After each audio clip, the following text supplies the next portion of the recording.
ইরানের সর্বোচ্চ নেতা আয়াতুল্লাহ আলী খামেনির হত্যার প্রতিশোধে ক্ষুব্ধ ইরান আজ রাত থেকে রবিবার সকাল পর্যন্ত ইসরায়েলের দিকে শত শত ব্যালিস্টিক মিসাইল ও ড্রোন ছুড়েছে।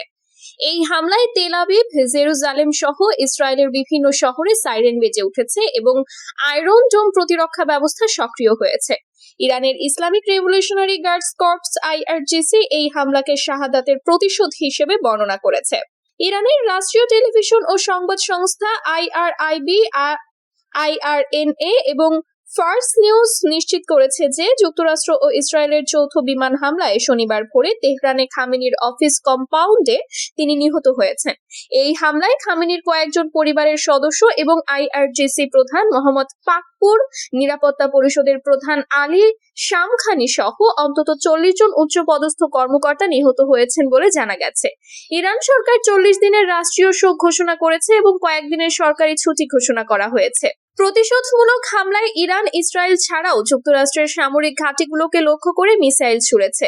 বাহরাইন, কুয়েত, কাতার, সংযুক্ত আরব আমিরাত এবং জর্ডানে। দুবাই আন্তর্জাতিক বিমানবন্দরে হামলায় আগুন লেগেছে এবং জেবেল আলী বন্দরে ক্ষয়ক্ষতি হয়েছে। ইসরায়েলে তেল আবিবের একটি আবাসিক ভবনে সরাসরি আঘাতে অন্তত একজন নিহত এবং 20-এর বেশি আহত হয়েছেন। ইসরায়েলি সেনাবাহিনী জানিয়েছে শতাধিক মিসাইলের মধ্যে বেশিরভাগ আটকে দেওয়া হয়েছে, তবে কয়েকটি শহরাঞ্চলে পৌঁছেছে। ইরানের পার্লামেন্ট স্পিকার মোহাম্মদ বাকের কালিবাফ টেলিভিশনে বলেছেন, আমেরিকা ও ইসরায়েলের নোংরা অপরাধীরা আমাদের লাল রেখা অতিক্রম করেছে। আমরা এমন ধ্বংসাত্মক আঘাত হানব যে তারা নিজেরাই ভিক্ষা করবে। আইআরজিসি এক বিবৃতিতে বলেছে, এই প্রতিশোধ ইতিহাসের সবচেয়ে বড় এবং ধ্বংসাত্মক হবে।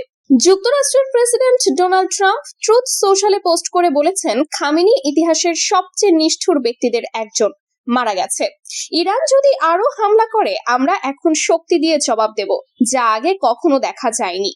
ইসরায়েলের প্রধানমন্ত্রী বেঞ্জামিন নেতানিয়াহু বলেছেন, হামলা অব্যাহত থাকবে এবং ইরানের মিসাইল ও নিউক্লিয়ার সক্ষমতা ধ্বংস করা হবে। এই সংঘাতে মধ্যপ্রাচ্য জুড়ে উত্তেজনা চরমে পৌঁছেছে। বিমান চলাচল বন্ধ, তেলের দাম আকাশ ছোঁয়া এবং অঞ্চল জুড়ে যুদ্ধের আশঙ্কা বেড়েছে। ইরানে অন্তর্বর্তীকালীন নেতৃত্বে রাষ্ট্রপতি, বিচার বিভাগের প্রধান ও গার্ডিয়ান কাউন্সিল মিলে দেশ চালাচ্ছে।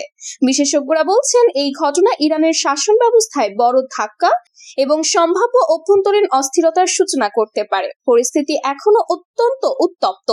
আরো হামলার আশঙ্কা রয়েছে। বিশ্ব নেতারা জরুরি বৈঠকের আহ্বান জানিয়েছেন।